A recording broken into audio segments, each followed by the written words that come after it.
Il est en garde à vue. Il s'agit, Jean-Michel de Cugis, d'une affaire de faux, de blanchiment et d'escroquerie. Oui, donc Thomas Fabius est en garde à vue dans les locaux de l'Office central pour la répression de la grande délinquance à Nanterre.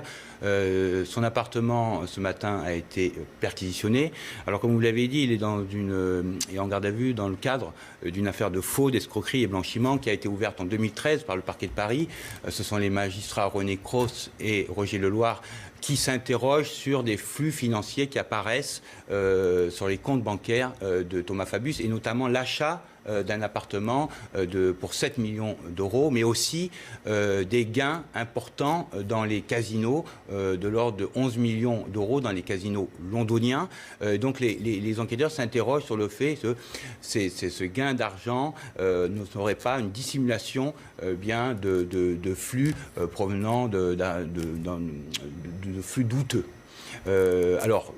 Pour sa défense, Thomas Fabius a toujours dit qu'il avait la baraka, qu'il avait gagné beaucoup d'argent dans les casinos. Il a aussi une fortune personnelle.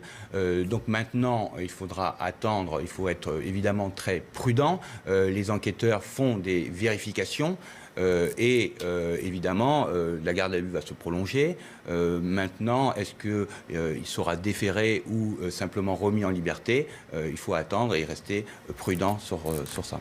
Très rapidement, il a aussi des soucis judiciaires aux États-Unis, Thomas Fabius. Alors évidemment, cette garde à vue fait écho à un mandat d'arrêt international qui a été lancé par les États-Unis pour une ardoise qu'il a laissée dans 3 casinos du Nevada pour 3 millions d'euros. Donc effectivement, il y a un mandat d'arrêt international lancé par les États-Unis à son encontre.